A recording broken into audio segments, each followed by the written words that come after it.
Hello friends, welcome to SMB Hunar. SMB recipes में आज अपने बहोळा डब्बा गोश्त बनावता जोशू। खाराशनी रेसिपी है, बहु ज इजी है बनावવું, अपने घर में आराम से बनावी सकीए छे। एना माटे अपनाने शुं जोशे?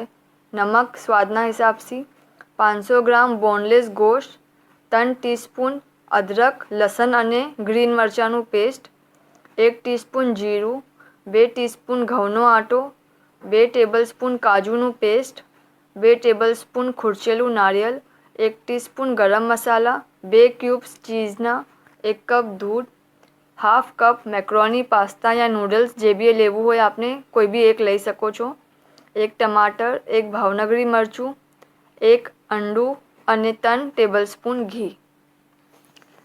पहला गोश्त ने अपने जेम नॉर्मल बाफीए छे एम बाफी लेशुं અને જે મેક્રોની પાસ્તા યા નૂડલ્સ આપ લેતા હોય એ બી આપણે અલગથી બોઇલ કરીને રેડી રાખશું।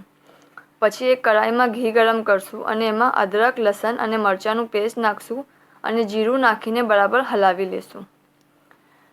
પછી ઘઉંનો આટો નાખશું અને કાજુનું પેસ્ટ નાખીને બરાબર હલાવી લેશું। બરાબર બધું મિક્સ થઈ જવું જોઈએ।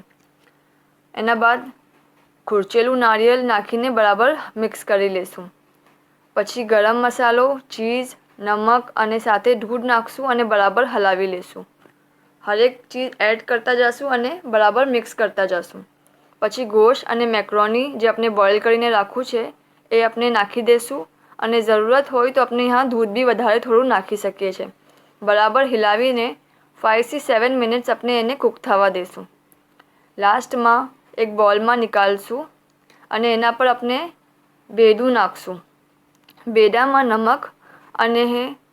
નમક નાખશું અને એને હિલાવીને બરાબર એના ઉપર નાખી દેશું બોલના ઉપર અને એના ઉપર ભાવનગરી મરચાં અને ટમાટરની સ્લાઇસ મૂકશું અને ઘીને એકદમ જ ગરમ કરશું। એકદમ ગરમ હોવું જોઈએ, કડકડતું ઘી હોવું જોઈએ। એના ઉપર આપણે નાખી દેશું બેદાના ઉપર।